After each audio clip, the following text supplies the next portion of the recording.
ఓం శుక్లాంబరధరం విష్ణుం శశివర్ణం చతుర్భుజం ప్రసన్నవదనం ధ్యాయేత్ సర్వవిఘ్నోపశాంతయే. ఓం సరస్వతీ నమస్తుభ్యం వరదే కామరూపిణి విద్యారంభం కరిష్యామి సిద్ధిర్భవతు మే సదా. ఓం గురుర్బ్రహ్మ గురుర్విష్ణుః గురుర్దేవో మహేశ్వరః గురు సాక్షాత్ పరబ్రహ్మ తస్మై శ్రీ గురవే నమః. మనం యోగ వాసిష్టము అనే గ్రంథంలో నిర్వాణ ప్రకరణంలో ఉత్తరార్ధంలో 5వ భాగంలో 18వ అంశం తెలుసుకుంటున్నాము. బ్రహ్మం యొక్క భావనయే జగత్తు.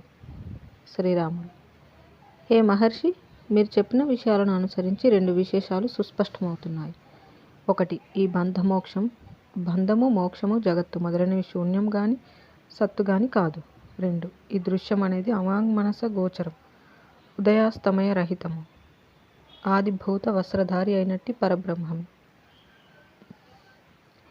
ఈ 2 విషయాలు మీరు ప్రవచించుచుండగా సందేహరహితంగా సుస్పష్టమవుతున్నాయి. అయినా కూడా ఈ విషయం మరికొన్ని విశేషాలతో కూర్చి మరల చెప్పవలసినదిగా నా అభ్యర్థన. ఎందుకంటారా?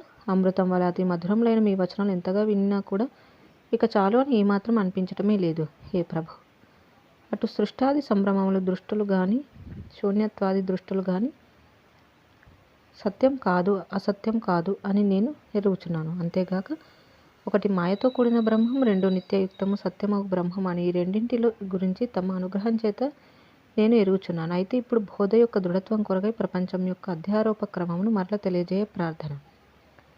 శ్రీ వశిష్ఠ మహర్షి: ఓ రామచంద్ర, ఈ స్థావర జంగమాత్మకము జగత్తు సర్వ విధములో అనేక వస్తు విషయములతో కూడి ఉన్నది.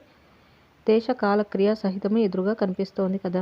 అట్టి కనిపించే స్థూలభూతములు సూక్ష్మభూతములు యందు లయించడమే జగద్వినాశనం అని వర్ణించబడుతోంది. అనగా భూమి భూతత్వమునందు, జలం జలతత్వమునందు, అగ్ని అగ్నితత్వమునందు, వాయువు వాయుతత్వమునందు, ఆకాశం ఆకాశతత్వమునందు లయం పొందినప్పుడు ఈ భౌతిక దృశ్య జగత్తు నశించినదవుచున్నది. మరొకప్పుడు సూక్ష్మభూతములు కూడా నశించి అవ్యాకృతమునందు లయించడం జరుగుతోంది. దానినే మహాప్రళయం మరియు మహానాశనం అని కూడా పిలుస్తూ ఉంటారు. అట్టి మహాప్రళయం అనే పేరు గల మహానాశనం సంభవించినప్పుడు బ్రహ్మ, ఉపేంద్ర, మరుత్, రుద్ర, మహేంద్రాదుల దేహాల యొక్క అంతిమ భావ వికారం తటస్థిస్తోంది. ఆ తదనంతరం ఇకపై ఆ కూడా శేషించి ఉండేది శాంతము, నిర్మలము, అనిర్వచనీయము, అజము, అనాది, సన్మాత్రమగు బ్రహ్మమేనయ్యా. ఉపమాలంకారం, ఉత్ప్రేక్ష అలంకారం, సాపేక్ష సిద్ధాంతాలు ఉపయోగించి అది ఇట్టిదే అని మాటలతో చెప్పలేం. దాని పట్ల వాక్కులన్నీ అశక్తతచే వెనుతిరుగుచున్నాయి. దానికి అన్యమైనది ఉంటే కదా దానిని తెలుసుకోవటం. అనగా ఆ స్థితి అయ్యేది తనను తానే పొందుచున్నది, అనుభవించుచున్నది, అగుచున్నది. ఆవగింజ కంటే మేరు పర్వతం అత్యంత స్థూలం కదా. అట్లాగే ఆ బ్రహ్మం కంటే ఈ శూన్యాకాశం అత్యంత స్థూలం. మహాపర్వతం కంటే త్రసరేణువులు అత్యంత సూక్ష్మమైనట్లే స్థూలమగు ఈ బ్రహ్మాండం కంటే బ్రహ్మం అత్యంత సూక్ష్మం. బ్రహ్మమునందు జగత్తు. ఆ విధంగా మహాప్రళయంలో జగద్రహితమై మౌనం శాంతం వహించి బ్రహ్మం ఉంటుంది కదా. కాల ప్రమాణ హేతువుగా సూర్యచంద్రాదులు కూడా విలయం పొందటం చేత అయ్యది ప్రమాణరహితమగు ప్రళయకాలం నందు చిరకాలం ఉంటుంది. సౌమ్యం, కేవలి, అనుభవాత్మకం, ఆదిభూతమైనట్టి చిదాకాశంగా శాంత స్థితి నొంది ఉంటుంది. అవరోహణ క్రమం బ్రహ్మము చిద్రూపమగుట. వాస్తవానికి సంకల్పరహితం మహత్తరం దేశకాలాలచే అపరిచ్ఛిన్నమగు అట్టి బ్రహ్మం ఒకానొకప్పుడు తన స్వరూపం నుండి జగత్ సంస్కారమును స్వప్న సదృశ కల్పిత ద్వితీయం వైపుగా అభిముఖం అవుతోంది. తన యొక్క స్వరూపం నుండి జగత్ సంస్కార రూపమగు పరమాణత్వమును అనుభవిస్తోంది. బ్రహ్మమను శబ్దం యొక్క శబ్దార్థం వృద్ధి పొందటం అని కదా. బ్రహ్మమను శబ్దం యొక్క శబ్దార్థం వృద్ధి పొందటం అని కదా. ఆ విధంగా సర్వత్రా వ్యాప్తమైన నిజ చిద్రూపమును ఎరుగుచున్నది. చిత్స్వరూపము అగు బ్రహ్మము చిద్రూపంగా అయి తన యందు నిజ చిద్రూపమగు అనుత్వమును అనుభవిస్తోంది. దానిని గాంచుచుండుటచే ద్రష్టానుస్థితిని పొందుచున్నది. స్వప్న ద్రష్ట తన రూపం నుండి స్వప్నం పొందుచు ఆ స్వప్నంలో తాను మరణించినట్లు కూడా గాంచుచూ ఉంటాడు. చూచావా? ఒకడు తన స్వప్నంలో తన మృత్యుతత్వమునకు తానే ద్రష్ట అయి తనకంటే తన మృత్యుతత్వమును అన్యదిగా వీక్షించుచున్నాడు కదా. అట్లాగే చిదాకాశం కూడా తన నిజస్వరూపం తనకంటే భిన్నమైనదని వలె గాంచుచున్నది. తన అద్వైత రూపమును ద్వైత రూపం వలె గాంచుచు ద్రష్ట, దర్శనం, దృశ్యం అను త్రిపుటిని పొందుచున్నది. తన దేహం యొక్క రాకపోకలకు తానే సాక్షి అయి చెందుచున్నాడు. అది అట్లా అవుచున్నప్పటికీ యథార్థానికి ఏ రూపం వలనే ఆత్మ వర్తించుచున్నది. అనగా చిదాకాశం సర్వదా మూర్తిశూన్యమై ఏకమై నిరాకారమై ఉన్నప్పటికీ నిజ సూక్ష్మ రూపం అనతగిన అద్వైత రూపమును ద్రష్ట దృశ్యం అను ద్వంద్వమును దైత్వభావముచే ధరిస్తోంది. అట్టి దర్శనమును దృష్టమాయ అని అంటారు. అట్టి దృష్టమాయా బలముచే తన ప్రకాశ రూపముగా ఆత్మను పరిచ్ఛిన్నంగా గాంచుచున్నది. అట్టి పరిచ్ఛిన్న భావనాభ్యాసంచే పృథ్వీ మొదలైన ఆయా వివిధ వస్తు అనుభవం రూపుదిద్దుకుంటోంది. ఈ దేశకాల క్రియల యొక్క అసలైన రూపం ఆత్మయే. అట్లే లబ్ధమవుచున్న దానిని ద్రవ్యము అని, ఆ ద్రవ్యమును చూచువానిని ద్రష్ట అని, ఆ చూచుటను దర్శనము అని, ఆ చూచుటకు గల కారణము దృక్ అని చెబుతారు. జగత్తు 1. దేశకాల వస్తు పరిచ్ఛేదములచే పరిమితి గలది. 2. సంఖ్యా పరిణామంచే అనంతమైనది. 3. దృష్ట దర్శనం దృశ్యం అనబడు త్రిపుటిచే భేదం కలిగి ఉన్నది. అట్టి జగత్తు యొక్క రూపవృద్ధి అసత్యంగానే భాషించుచున్నది. వాస్తవానికి ఈ జగత్తు అని చెప్పబడుచున్నదంతా చిదాకాశ రూపమే అయి ఉన్నదనటలో ఏమాత్రము సందేహము లేదు. తన్మాత్ర చేతనారూపుడగు ఈ జీవుని దేహమందలి ఏ గోళిక ఛిద్రం ద్వారా ఆయా వస్తువులను చూస్తున్నాడు, లేక ఏ ఇంద్రియం ద్వారా ఈ సూర్యుడు చంద్రుడు మొదలైన వాటిని చూస్తున్నాడు, ఆ దానిని నేత్రేంద్రియములు అని పిలుస్తున్నారు. ఏ దానిచే శబ్దం వింటున్నాడు వాని చెవులు అని పిలుస్తున్నారు. ఈ కళ్ళు, చెవులు, ముక్కు, నాలుక, చర్మముల యొక్క నామరూప భేద కల్పనం పూర్వస్థితిని తన్మాత్ర మాత్రం అత్యంత సూక్ష్మమై ఆకాశరూపమై ఉన్నది. చైతన్యానువు అనతగు ఈ జీవుని యొక్క ప్రతిభాస రూపమగు ఆకాశమే తన్మాత్ర. అట్టి తన్మాత్రే స్థూలదేహంగా అవుచున్నది. ఈ జీవుడు రూపాదుల అనుసంధాన వశంగా పంచేంద్రియాల అనుభవం పొందుచున్నాడు. ఏమి తోచటం లేదు, ఎక్కడికైనా వెళ్ళాలి, ఏమైనా చూడాలి అనే ధ్యాసతో పోల్చతగినది ఈ తన్మాత్ర యొక్క స్ఫురణ రూపం స్థూలదేహం. ఈ జీవుడు చైతన్య అణువును అనుకున్నాం కదా. అనగా చిదాకాశం ద్వితీయ భావనచే అనువత్తం పొందినప్పటి అనుస్వరూపమే ఈ జీవుడు. అట్టి ఈ జీవుని ప్రతిభాస రూపమగు ఆకాశమే తన్మాత్ర. అట్టి తన్మాత్ర ఒక సమయంలో ఘనస్థితి పొందుతుంది. అట్టి ప్రతిభ యొక్క ఘనస్థితి స్థూలదేహంగా అవుచున్నది. మరియు అట్టి స్థూల సంబంధమైన రూపాదుల అనుసంధానం చేత పంచేంద్రియాల అనుభవం చిదనురూపుడగు ఈ జీవుడు పొందుచున్నాడు. దృశ్యము తన్మాత్ర యొక్క సుదీర్ఘ మరణంచే శబ్ద రూప రస గంధాదులు గుర్తించిన ఆసక్తి తీవ్ర రూపం దాల్చుతుంది. అట్టి విశాల అనుభవం ద్వారా చిదనుస్వరూప జీవుడు దృశ్యం యొక్క పుష్టిని పూర్ణంగా బడయుచున్నాడు. దృశ్యం పట్ల ఏర్పడిన తాదాత్మ్యముచే ఈ దృశ్యంతో ప్రమేయం లేని తన యొక్క చిదానంద రూపాన్ని ఏమర్చుచు అనేక దేహాలు పొందుచు భావనా స్థితికి లోనవుచున్నాడు. ఇట్లు ఈ దృశ్యాన్ని అనుభవించడంలో నిమగ్నమై ఉండగా వందల వేల ఉపాధులు వస్తున్నాయి, పోతున్నాయి. చిత్తం ఈ జీవుడు పొందాలి, కావాలి అను భావావేశమును ఇంద్రియ విషయాల పట్ల కలిగి ఉంటున్నాడు కదా. వాటికి సంబంధించిన సుఖ దుఃఖములు, ఆశ నిరాశలు, ఉత్సాహ భయములు, గర్వ ఆందోళనలు స్మృతి రూపంగా ఏర్పడి ఉంటున్నాయి. అంతరంగ ఆకాశంలో పేర్కొని ఉన్న స్మృతుల సముదాయమే చిత్తాకాశం. జలబిందువులు మేఘరూపం పొందినట్లుగా అంతరమున రూపుదిద్దుకొనినట్టు చిత్స్వభావమున ఈ స్మృతి ఆవరించి ఉంటుంది.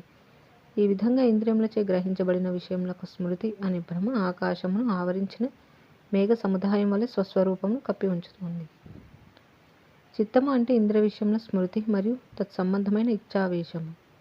ఈ చిత్తంలో అనేక ఉపాధుల స్మృతి సంబంధమైన జ్ఞానం శుద్ధ జ్ఞానాన్ని ఆవరించి ఉంటుంది. బుద్ధి స్మృతి దశయందలి జ్ఞానంను చిత్తమని పిలుస్తున్నారు కదా. అట్లాగే ఇది చేద్దాం, ఇది వద్దు, ఇది చూద్దాం, ఇది ఇప్పుడు వద్దు అనే నిశ్చయ దశందలి జ్ఞానం ప్రవర్తిస్తోంది. అట్టి నిశ్చయ దశయందలి జ్ఞానంను బుద్ధి అని పిలుస్తున్నారు. మనస్సు చిదనుస్వరూపుడవు ఈ జీవుడు ఇంద్రియ విషయముల ధ్యాసచే ఒక విషయంలో సంకల్పిస్తున్నాడు, మరలా దానిని వదులుచు మరొక విషయంలో సంకల్పిస్తున్నాడు. ఈ విధంగా అనునిత్యంగా సంకల్ప వికల్పములను నిర్వర్తిస్తున్నాడు. అట్టి సంకల్ప వికల్పముల పరంపరా ప్రక్రియకు మనస్సు అని పేరు పెట్టారు. అహంకారం ఇది నేను, అది నాది అను దృశ్య సంబంధమైన అభిమానం ఈ చిదనుస్వరూప జీవుడు పెంపొందించుకొని ఉంటున్నాడు. అట్టి అభిమానముచే ఈ జీవుడు అహంకారమను ఒకానొక పదమును అవధరించి ఉంటున్నాడు. దేశకాల పరిచ్ఛేదం ఈ చిదను స్వరూప జీవునికి ఏ చోట శబ్దాది విషయ జ్ఞానం కలుగుతుందో ఆ చోట అతనికి దేశముగా అనుభవం అవుతుంది. తదితర ప్రదేశం అన్య దేశం అవుచున్నది. ఏ కాలంలో శబ్దాది విషయాల జ్ఞానం లేక అనుభవం కలుగుతుందో అది వర్తమాన కాలం, అందుకు ముందు కాలం భూతకాలం, అప్పటికి తర్వాత కాలం భవిష్యత్ కాలం అవుచున్నది. ఈ విధంగా భూత భవిష్యత్ వర్తమానాలు ఆ చిదనురూప జీవుని పట్ల ఏర్పడి ఉంటున్నాయి. దేశమునకు తూర్పు, పడమర, ఉత్తర, దక్షిణములు కాలమునకు భూత వర్తమానాది ఆయా ప్రమాణములు ఆ తదనంతర కల్పన అయి ఉంటుంది. చైతన్య రూపమగు ఆత్మ స్వయంగా ఆకాశం వలె నిర్మలం అపరిచ్ఛిన్నమైనప్పటికీ ఈ ప్రకారంగా దేశ కాలక్రియ ద్రవ్యాది నామాలన్నీ కల్పించుకొని క్రమంగా అర్ధజ్ఞాన స్వరూపాన్ని బడేచు పరిచ్ఛిన్నం వలె అగుచున్నది. ఈ విధంగా చైతన్యం స్వయంగానే 1 మొట్టమొదట సూక్ష్మ శరీరంగా అగుచున్నది. 2 క్రమంగా దేశ కాల వస్తు విభాగం అగుచున్నది. 3 ఆపై సర్వ జగత్ శరీరంగా అగుచున్నది. అయితే వాస్తవానికి చిదాకాశ రూపమగు జగత్తును స్వయంగా ధరించి ప్రవర్తిస్తోంది. ఈ జీవుడు అనబడు వాని వాస్తవ రూపం చైతన్యమే గాని ఈ సూక్ష్మ స్థూల దేహాదులు కాదు. చైతన్య రూపుడగు జీవుడు తన సూక్ష్మ శరీరం నందు చిరకాలం స్థూలత్వం గురించి భావించుచు క్రమంగా స్థూలం యొక్క పూర్ణ నిశ్చయంను ఆశ్రయించి ఉంటున్నాడు. అనగా నిర్మలమగు చిదాకాశమే తన స్వస్వరూపంలో ఈ జగత్తు చిత్రాన్ని రచించింది. ఈ నామరూపాత్మక జగత్తు భ్రమాత్మకే అయి ఉన్నదయ్యా. వాస్తవానికి చిదాకాశం సర్వదా సద్రూపమే అయి ఉండి కూడా మృగతృష్ణ జలంలాగా అసత్యాగు జగద్రూపంగా భాషిస్తుంది. దేహం నిర్మల చిదాకాశ రూపుడగు ఈ జీవుడు క్రమంగా తన దేహమును ఒకచోట ఇది శిరస్సు అనే శబ్దార్థం ఇస్తున్నాడు. ఇది పాదములను మరొక శబ్దార్థం మొసగునట్టి కల్పనను గావించుచున్నాడు. ఇట్లాగే మరొక చోట ఇది వక్షస్థలం, ఇవి భుజాలు అని ఇట్లా శబ్దార్థ కల్పన గావించుచున్నాడు. భావ కల్పన అట్లాగే భావముల గ్రాహ్యము త్యాజ్యములను నిర్వర్తిస్తున్నాడు. చిదను స్వరూపుడగు ఈ జీవుడు ఒక భావాన్ని గ్రహించడం, త్యజించడం, మరొక భావాన్ని ఆశ్రయించడం అనుక్షణికంగా నిర్వర్తిస్తున్నాడు.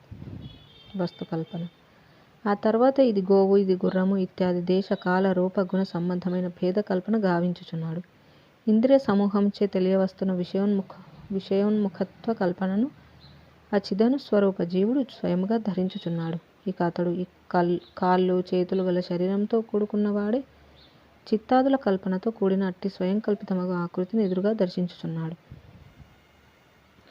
ఓ రామచంద్ర, ఈ ప్రకారంగా ప్రతి జీవునికి దేహానుభవ కల్పన ఉదయించి ప్రదర్శితమవుతోంది. బ్రహ్మ విష్ణు మహేశ్వరుల దగ్గర నుండి క్రిమికీటకాదుల వరకు కూడా సంకల్పవశం చేతనే ఈ దేహాదుల కల్పన సిద్ధించుచున్నదని గ్రహించు. అయినా కూడా యథార్థానికి ఎక్కడ ఏది ఉత్పన్నమే అగుటలేదు. అంతా కూడా ఉన్నది ఉన్నట్లుగా సద్రూపమే, ఆయా విశేష సద్రూపమే వెలయుచున్నది సుమ. ఈ సమస్తం కూడా శూన్యం నందు శూన్యంగాను, చైతన్యం నందు చైతన్యంగాను విజృంభించున్నది. వ్యష్టి విరాట్ పురుషుడు సమిష్టి స్వరూపుడగు విరాట్ పురుషుడు కూడా వ్యష్టి జీవుని వలనే స్వయంగా చిదాకాశం నందు సంకల్ప మాత్రంచే ఆవిర్భవించిన వాడే సుమ. ఆ విరాట్ పురుషుడే ఈ వ్యష్టి శరీరములన్నింటి యొక్క మూలం. ఈ స్వర్గమర్త్య పాతాళంలు అనబడే త్రిలోకములు ఒక లత అనుకుంటే ఈతడు ఈ లతకు బీజము వంటివాడు. ముక్తి అనే మార్గమధ్యంలో విషయ సృష్టి అనే ప్రతిబంధకమును కలిగించేవాడుగా కూడా ఈ విరాట్ పురుషుని గురించి కొందరు చెబుతారు. సంసారం అనే వర్షధారకు ఆయనే మేఘం వంటివాడు. సర్వకార్యములకు కారణం ఆ విరాట్ పురుషుడే. అతడు కూడా వ్యష్టి పురుషుని వలె సంకల్ప మాత్ర జన్నితుడే. అయినప్పటికీ యథార్థానికి అతడు ఆవిర్భావ తిరోభావ రహితమగు చిత్స్వరూపుడే అని గ్రహించు. అతని దేహము భౌతికం కాదు. అతని శరీరమునకు వ్యష్టి దేహము వలె భూమికలు మొదలైనవి లేవు. అందుచేత అతనిని ఈ భౌతికమైన చేతులతో ఎవరు పట్టుకోలేరు. దృష్టాంతానికి ఒక మనుజుడు మౌనంగా నిద్రిస్తూ కలగంటున్నాడనుకో. కలలో ఆ సముద్రాల యొక్క, ఆ మేఘాల యొక్క, ఆ యుద్ధముల యొక్క, ఆ సింహ గర్జనల యొక్క భీకర నాదాలను వింటూనే వాస్తవానికి మౌనంగా ఉన్నవాడవుచున్నాడు కదా. అట్లాగే ఆ విరాట్ పురుషుడు కూడా తన యొక్క చిత్ స్వరూపం నందు ప్రపంచరహితమైన స్థితిని కలిగి ఉన్నాడు. స్వప్నంలో కనిపించిన సైనికుల కోలాహలమంతా జాగ్రత్త వచ్చేసరికి కేవలం ఒక జ్ఞాపక మాత్రంగాను సర్వదా అసత్తు సత్తులు కానిదిగాను ఉంటుంది కదా. ఈ ప్రపంచం యొక్క స్థితి కూడా అటు విరాట్ పురుషునికి ఇటు వ్యష్టి పురుషునికి కూడా అట్టిదే. ఓ రామచంద్ర, స్వప్న సంవిత్తి యొక్క ఒక అణువులో విశాలము సుదీర్ఘమగు స్వప్న జగత్తు అనుభవింపబడగలదు చూచావా. అట్లాగే అనేక లక్ష యోజనముల సమూహం వరకు విస్తృతమైన ప్రమాణం గల అసంఖ్యాక దేహములు గల త్రిలోకములచే వ్యాపించిన అనేక జగత్తుల సమూహములు ఒక రోమం యొక్క అల్పమైన చివరి భాగంలో కూడా భాషించగలవు. బ్రహ్మదేవుడు అనబడే ఈ విరాట్ పురుషుడు సమస్త మహాపర్వతములకు కూడా ఆధారమైన అనేక బ్రహ్మాండ సమూహమయుడై ఉండి కూడా ఒక మర్రి ఆకు చివరిలోని ఒక ఛిద్ర భాగమున కూడా పూరించజాలడని కూడా గ్రహించు. అనేక జగత్తులను తన అతివాహిక దేహంతో పూరించినట్టి విశాలాకారుడు బ్రహ్మదేవుడు చిదాకాశమునందు అనుమాత్ర స్వరూపుడే అవుతాడు. స్వప్నంలో కనబడిన కొండ ఏ ప్రదేశమును ఆక్రమించినట్లే వాస్తవానికి ఆ విరాట్ పురుషుడగు బ్రహ్మదేవుని దేహము ఏ ప్రదేశమునందును వ్యాపించి లేదని గమనించు. ఈ బ్రహ్మదేవుని అనగా విరాట్ పురుషుని స్వయంభువు, విరాట్టు, బ్రహ్మాండాత్మ, జగత్ శరీరుడు ఇట్లా పిలుస్తూ ఉంటారు. వాస్తవానికి అతడు చిదాకాశమయుడే సుమ.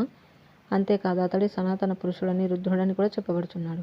ఇంద్ర, ఉపేంద్ర, మరుత్, మేఘ, పర్వత సమూహాదులన్నీ అతని దేహమే, అనగా అవన్నీ అతడే అయి ఉన్నాడు.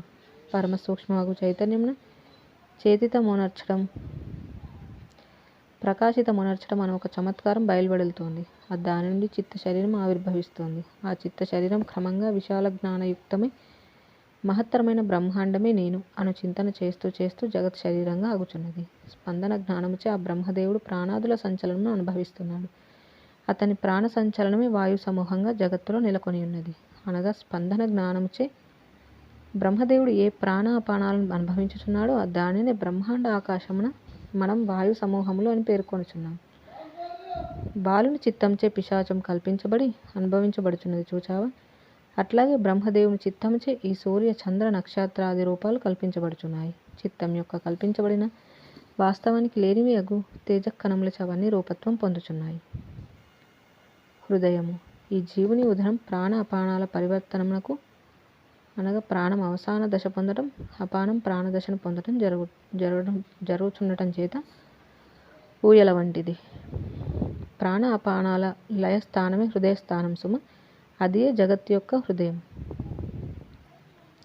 వ్యష్టి జీవుల ప్రథమ బీజం బ్రహ్మదేవుడి. ఈ వ్యష్టి శరీరాలన్నీ ఈ జీవుల యొక్క వాసనలచే కల్పితములగుచున్నాయి. ఈ జగత్తునందు కల్పం వరకు వ్యవహరించినట్టు సమస్త జీవుల యొక్క వాసనలచే కల్పితాలై ఉన్న ఈ వ్యష్టి శరీరాలకు మొట్టమొదటి బీజం బ్రహ్మదేవుడు అయి ఉన్నాడు. ఈ జీవులందరి వాసనలు అతనిచే సృజించబడుచున్నాయి. అతని వాసనలే జగద్రూపములుగా ప్రకటితములగుచున్నాయి. ఈ అనేక దేహాల బాహ్య అభ్యంతరాలలో అతడు ఏకరూపంతోటి స్థితి కలిగి ఉన్నాడు. అందుచేత అతడు చిద్రూపుడు, ఆది బీజమగు హిరణ్య గర్భుడుగా వర్ణించబడుచున్నాడు. అతని ఇచ్ఛచే ఇతఃపూర్వమే ఏ విధంగా ఆయా జీవులందు ఆయా వాసనలచే జగత్ పరంపర ఉదయించిందో ఇప్పుడు కూడా అదే విధంగా ఉదయిస్తోంది. ఆ బ్రహ్మదేవుని శ్లేష్మ పిత్త వాయువులే ఈ సూర్య చంద్ర వాయువులై ఒప్పుచున్నాయి. అతని శ్లేష్మ బిందువులే ఈ తదితర గ్రహ నక్షత్రాదులుగా చెన్నొందుచున్నాయి. పర్వత సమూహములన్నీ అతని అస్థులు, మేఘములు అతని మేధస్సు నుంచి ఉద్భవించిన వ్యవహార యోచనా క్రమములే. అతని పాదములే ఈ ఊర్ధ్వ అధోలోకాలు. ఈ బ్రహ్మాండ ఆవరణం అతని చర్మము.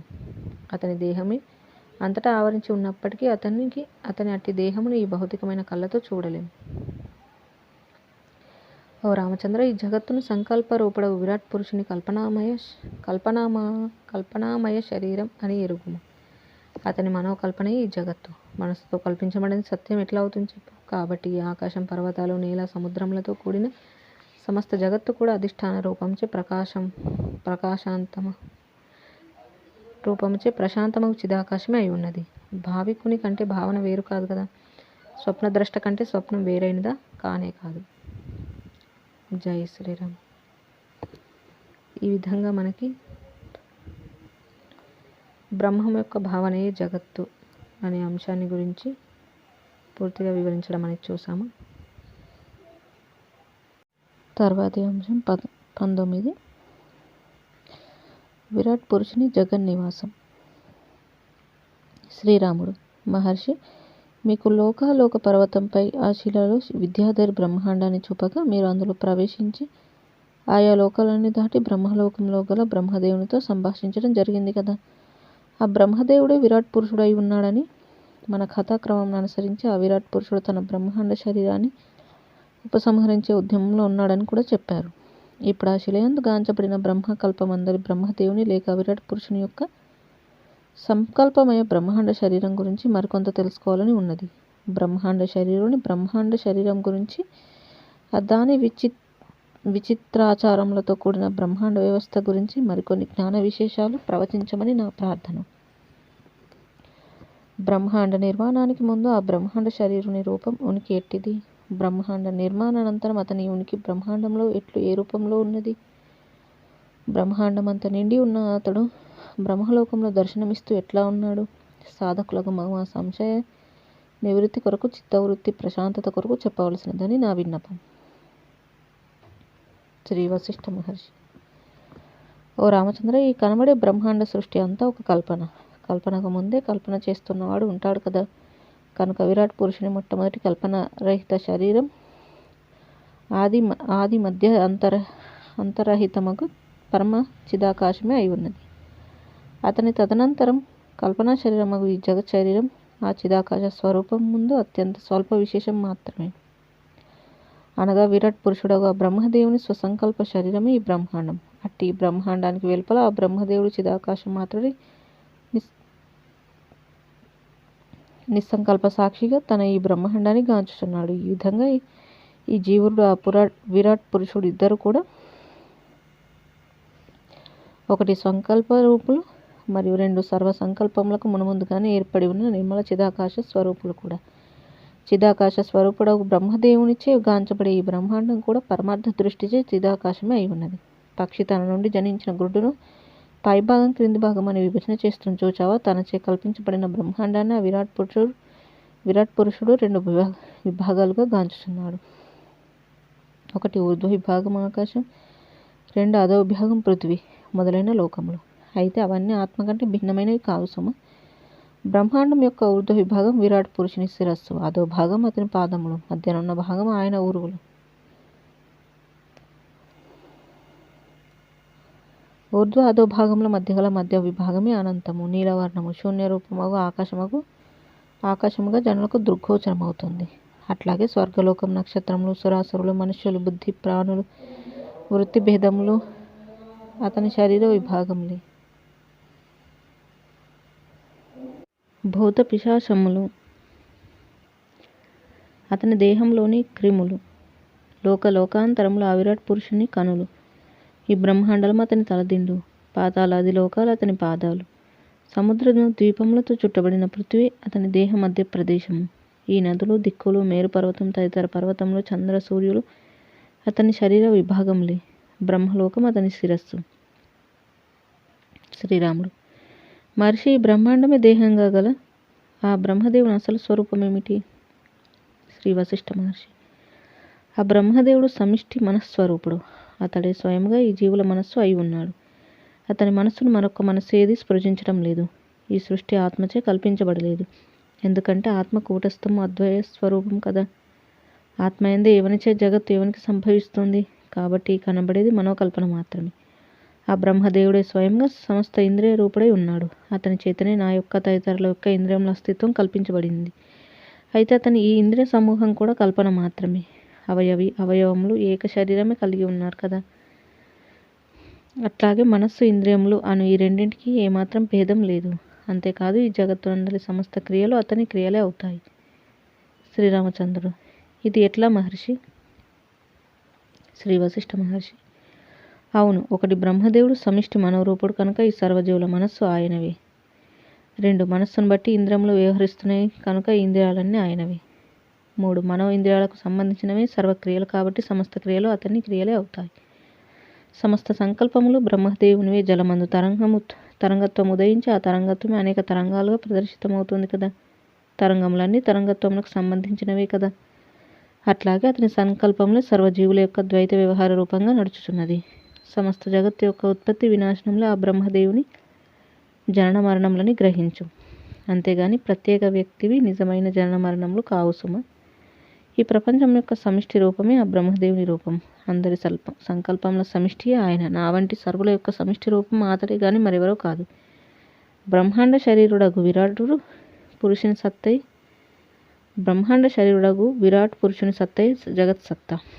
జగత్ సమిష్టి స్వరూపుడు బ్రహ్మాండ శరీరుడు హిరణ్య గర్భుడు విరాట్ స్వరూపుడు, సమిష్టి మనస్వరూపుడు, సమిష్టి ఇంద్రియ స్వరూపుడు, సమిష్టి క్రియాస్వరూపుడు, జగదుత్పత్తి వినాశన స్వరూపుడు, సర్వసంకల్ప స్వరూపుడు ఆ బ్రహ్మదేవుని సత్తా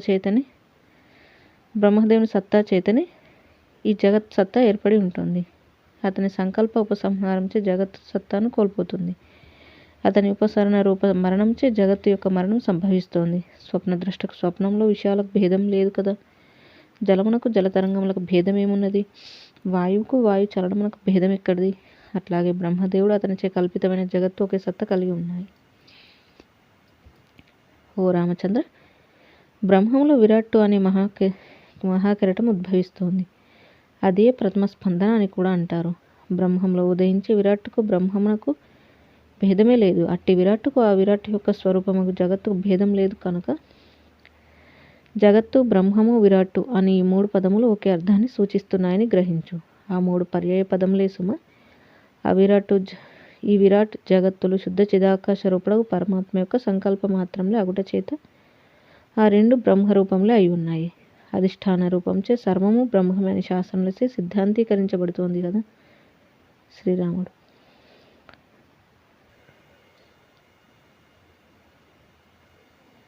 మునీంద్ర, పరమాత్మ తన యొక్క సంకల్పంచే విరాట్ రూపి అయి సాకారత్వం పొందారు అన్న విషయం మీ విశదీకరణచే నేను అంగీకరిస్తున్నాను. అయితే ఆ బ్రహ్మదేవుడు తన విరాట్ రూప శరీరం లోపల తానే ఇట్లా వసించుచున్నాడు. ఈ విషయం మరింత సుస్పష్టపరచండి. శ్రీ వశిష్ఠ మహర్షి.